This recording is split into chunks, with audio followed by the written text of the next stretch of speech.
Mighty number 9. A game that I really had no interest in at the beginning, but once I saw just how many people were upset at the trailer where the announcer made fun of anime fans not going to prom. Stuff that'll make you faster and stronger and make the bad guys cry like an anime fan on prom night. Way to, make fun of your core demographic there. And then when I saw how this game was getting destroyed in reviews left and right, I knew that I had to play Mighty number 9. Games that usually get praised to high heavens I really couldn't care about, or I just find them boring. But games that everybody hates, I tend to like them. Games like Skyward Sword, Star Fox Adventures, and pretty much every Sonic game after Heroes with the exception of 06.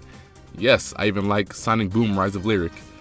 You can kind of see where this video is going. These were all games that I really enjoyed, so I just had to play Mighty number 9. Now the question remains, do I like Mighty number 9? Do I think it's worth the $20 to $30 it's going for?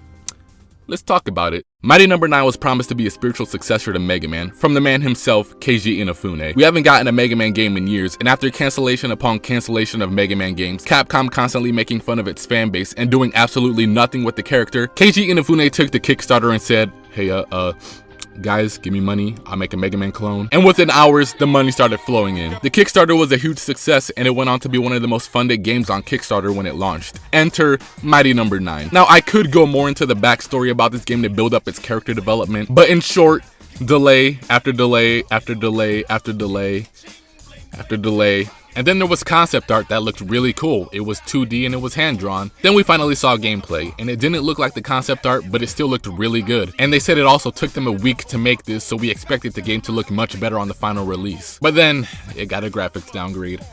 Keiji Inafune, why?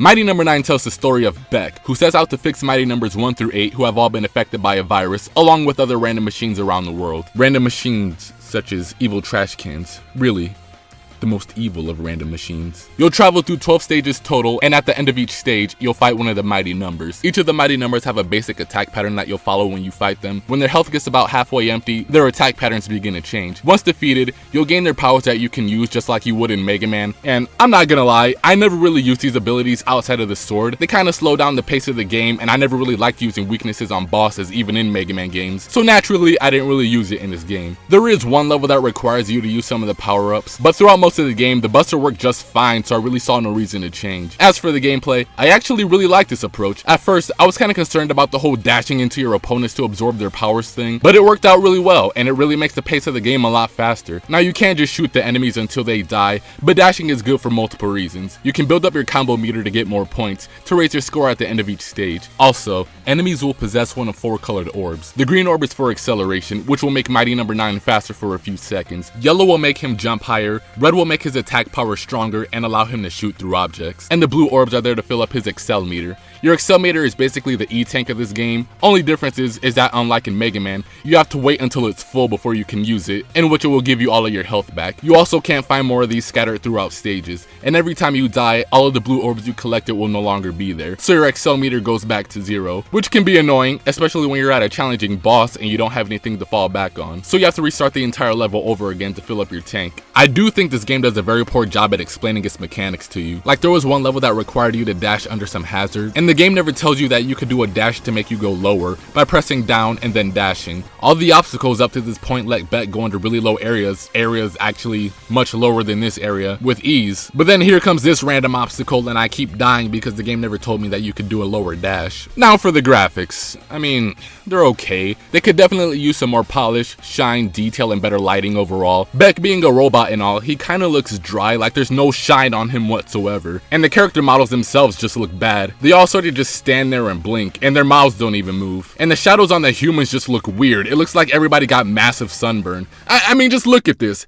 The shadows are all over the place. They don't even make sense. Glad to see that $4 million budget being put to good use, Keiji Inafune. Overall, in-game, the graphics didn't really bother me that much. It was more so the cutscenes. I do think sprites would have been a much better approach for this game. Very few games managed to make 2.5D look good in my opinion. I also thought the Mega Man games from X7 to X8 and Maverick Hunter X looked far worse than games that came before it when they were sprite-based. The frame rate for this game is fine, for the most part. Okay, let's just talk about it. The missile power-up in this game I feel like my PS4 was gonna break when I was using it. I don't know why, but after you shoot your missile, you can press the attack button again and make it explode, and the frame rate drops like crazy. Do you see this right now? It's like you can taste the frame rate right now, and it don't taste good. Maybe they were trying to actually make it like a Mega Man game and have some slowdown thrown in there, but don't you think you could tone it down just a little bit? Look at this. It seems like my character is teleporting in mid-air. Now this power-up only really messes with the frame rate on the final stage, but even before this level, I did notice the frames dropping when I did use it. But throughout most of the game, I never really noticed the frame rate dropping,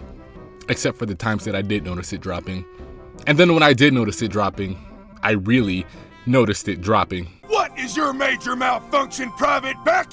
Why would you try and stop this glorious war? I know a lot of people hated the voice acting. I personally didn't have a problem with it. I thought everybody in the game, with the exception of Mighty No. 2 and the narrator, did a pretty good job. But then again, my standards for voice acting is pretty low. Now that I think about it, I don't really have any standards for voice acting. The voice acting reminds me a lot of a Saturday morning anime where they try to act over the top, and a part of me loves that. But by far the best person in this game is Avi. And now to Avi for the weather. Thanks, Avi. We got strong winds out there today. Be careful. Moments before he fell to his tragic death. I love that guy. Robot. Plane. Let's just get to this outro. That about does it for Mighty No. 9. Overall, Mighty No. 9 could definitely improve in a lot of areas, but in no means do I think it's a bad game. Is it flawed? Definitely. But no, I don't think it's a terrible game or the most disappointing game of all time like some people are claiming. I actually think it's a pretty fun game. It reminds me a lot of Mega Man Network Transmission, as in it's not the best Mega Man game, and it does feel a bit different than that of your traditional Mega Man, but it's still a solid platformer even if it does have some major flaws. Maybe it's because I wasn't so invested in hype for this game, it was just something that I was gonna get when it released. So I could have a different mindset than those who backed it, especially those of you who paid $10,000 to eat dinner with KG Inafune. Who knows, but I still enjoyed it regardless. You're looking at $20 for the digital copy and $30 for the physical copy, and you do get some goodies and treats if you get the physical copy. Treats and goodies like a poster, a DLC costume of Beck as some Minecraft character, and an art book that is just basically a manual with robot designs in it. KG, you're killing me here. Once you complete the game, you can play in either hard mode or challenge mode. Challenge mode is just a bunch of challenges that you'll do in some generic room, and hard mode is just a harder version of this game where enemies are more aggressive and the overall speed of the enemies is faster as well. You know, I would absolutely love to see Mighty No. 9 get a sequel. There's clearly potential here to make it better, and the ending itself is obviously setting itself up for a sequel. So I'm sure it'll happen. Maybe next time don't try to develop for like 10 platforms and just stick to next gen hardware and PC. That probably has something to do with the technical flaws of this game. Well guys, that does it for this video. Let me know what you guys think in the comment section below. Are you gonna get this game? Are you not? Do you think I have horrible taste? Did you play this game? And if so, what do you think about it? Let me know. I'll talk to you guys later. Take care. Have a good one.